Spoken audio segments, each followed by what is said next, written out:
देखिए हर खबर यहीं पर, सब्सक्राइब कीजिए TV9 भारतवर्ष।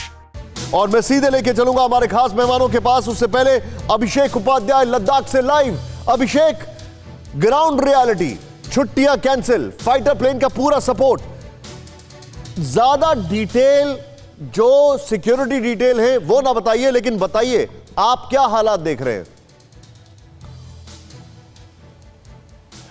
निशांत, आंखों देखा हालात आपको बता रहा हूं। जो हाईवे कनेक्ट करते, मैं बगैर डिटेल में जाए बता रहा हूं, जो हाईवे कनेक्ट करते हैं उससे हमने आर्टिलरी से लेकर के ट्रूप मूवमेंट, ये सब चीज़ें लगातार जारी हैं। LAC पर भारी मोबिलाइजेशन हो रहा है, इसमें दो राय नहीं है। और ये सिर्फ लद्दाख पे नहीं हो रहा है, ये पूरा 3400 किलोमीटर, 3488 किलोमीटर की जो LAC है, यहाँ से लेकर अरुणाचल तक हर जगह यही स्थिति है। सीमा की जो चौकियाँ हैं, करीब 200 की ऐसी चौकियाँ हैं जिनको हाई अलर्ट पर रखा गया है। और ये मैं जहाँ खड़ा हूँ लद्दाख में, यहाँ पर लगातार जो फाइटर प्लेन हैं, जो ट्रांसपोर्ट एयरक्राफ्ट हैं, जो हेलीकॉप्टर्स हैं, वो लगातार यहाँ से गश्त कर रहे हैं। LAC की तरफ में लगातार उनकी गश्त जारी। ये जो एडवांस लैंडिंग हमारी फील्ड है, जैसे दौलत बेग ओल्डी, उसके अलावा 3 और एडवांस लैंडिंग फील्ड हैं, वहां पर लैंडिंग हो रही है। और ये इसलिए हो रही है कि किसी भी जरूरत पड़ने पर बैकअप अभिषेक, मुझे एक चीज समझाइए। सड़क बनी हुई है दुर्बुक से लेकर मुझे एक चीज समझाइए अभिषेक। मैं चाहूंगा ये शॉट्स ना दिखाएं आप, लेकिन अब मैं सीधे अभिषेक और ब्रेकिंग देखना चाहूंगा। अभिषेक, ये बताइए मुझे कि एयरफोर्स और आर्मी का जो बैकअप सपोर्ट, जो इनका तालमेल और समन्वय चल रहा है, इसके बारे में समझाएं जरा। देखिए, यहाँ पर अभी तक ये रहा है निशांत की एयरफोर्स का सपोर्टिव रोल रहा है। दौलत बेग ओल्डी जो सबसे ऊंची एयर स्ट्रिप है, वहां पर जब एयरफोर्स ने सुपर हरक्यूलिस उतारा था 2013 का बता रहा हूँ, C-130 सुपर हरक्यूलिस 20 टन का साजो सामान ले जाने वाला, अब C-17 ग्लोब मास्टर जिसकी क्षमता 70 टन है। आप सोचिए कितना बड़ा बैकअप सपोर्ट है, 70 टन की क्षमता और सबसे ऊंची एयर स्ट्रिप जो पूरे विश्व में है, वहां पर लैंड कर सकना। तो इस तरह से एयरफोर्स जो सपोर्टिव रोल में थी, उसके साथ साथ में एक जो युद्ध का रोल होता है कि अगर वो स्थितियां आए, उसका भी आप कह सकते हैं कि उसका भी अभ्यास है। और मैं तो एक और जोड़ूंगा, नेवी, एक और जोड़िए उसको। नेवी को क्यों भूलते हैं?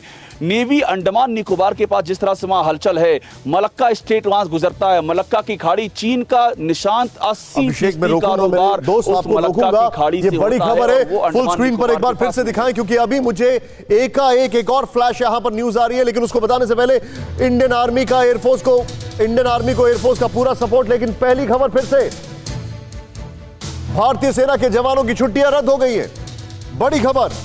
दूसरी खबर आपके सामने, छुट्टी पर गए जवानों को वापस बुलाया गया। और अभी दूसरी ब्रेकिंग से पहले, इस वक्त ये पहली ब्रेकिंग में कंटिन्यू करूंगा यहां पर स्क्रीन पर, क्योंकि ये हमारे लिए सबसे बड़ी खबर है। इंडियन आर्मी को एयरफोर्स का पूरा सपोर्ट। और यहां पर अभिषेक, मुझे एक बात जल्दी से बताइए, सिर्फ अभिषेक को स्क्रीन पर दिखाइएगा ब्रेकिंग के साथ। अभिषेक, नॉर्मल डेज से जाहिर है वहां पर सेना का मूवमेंट ज्यादा है, लेकिन क्या यह बात सही है कि वहां पर बहुत तेजी से न सिर्फ डिप्लॉयमेंट और बढ़ाया गया है, बल्कि जो पॉकेट्स हैं उनको सील भी किया जा रहा है? क्योंकि हमारे पास कल खबर आई, कई एरियाज में जाने से रोक दिया गया है मीडिया को। इसका मतलब है कि दे आर टेकिंग कंट्रोल। देखिए, यहाँ पर पेंगोंग झील की ओर या गलवान लेक की ओर जाने के, गलवान घाटी की ओर जाने के लिए वैसे भी इनर लाइन परमिट की जरूरत पड़ती थी, लेकिन ये इनर लाइन परमिट यहाँ पर बंद है। हालांकि उसकी वजह है कोरोना, लेकिन ये हकीकत जो आप कह रहे हैं, ये फैक्ट है, मूवमेंट उस तरफ रोक दिया गया है। जो वहाँ के रहने वाले लोग हैं जिनका इनर लाइन परमिट होता था, वो भी इधर नहीं आ रहे हैं, ना इधर से कोई गलवान घाटी की तरफ जा रहा है। पेट्रोल पॉइंट 14 यानी कि गलवान घाटी का जो इलाका है, उस इलाके की तरफ लद्दाख लेह की ओर से मूवमेंट नहीं है। ये एकदम सही बात आप कह रहे हैं। दूसरी बात, जो गांव हैं, चोसुल से शुरू कीजिए और दौलत बेग ओल्डी तक ले लीजिए, उन गांवों को तंगसे की ओर के 13 गांव ऐसे हैं, वहां पर ये मैं नहीं कहूंगा कि उनको खाली करवाया जा रहा है, लेकिन उनको हाई अलर्ट, थोड़ा सा उनको सेफ लोकेशन पर रहने के लिए जरूर कहा गया है, सेंसिटाइज किया गया है उनको। यानी कि देखिए, समस्या इस बात की है कि चीन का कोई भरोसा नहीं है। चीन का जो वेस्टर्न थिएटर कमांड है, जिस तरह से वो आक्साई चीन में और तिब्बत ऑटोनमस रीजन में निशान, जिस तरह से उनका मोबिलाइजेशन इस समय भी चल रहा है, उनकी उधर आर्टिलरी है, उनकी उधर यहां तक जानकारी मिली है कि सरफेस टू एयर मिसाइल की बैटरीज वो उधर अवेलेबल है, और साथ में उनके जो जवान हैं वो हाई कैलिबर की गन लेकर लेकर के घूम रहे हैं। तो जो उनका मोबिलाइजेशन है, उस मोबिलाइजेशन को देखते हुए भारत कतई इसको अभिषेक रुकिए आप, मैं अपने दर्शकों को ये बार बार बता रहा हूं क्योंकि देखिए ये वॉर लाइक कंडीशंस होती है। और अगर मैं आपको बताऊं कि सोशल मीडिया पर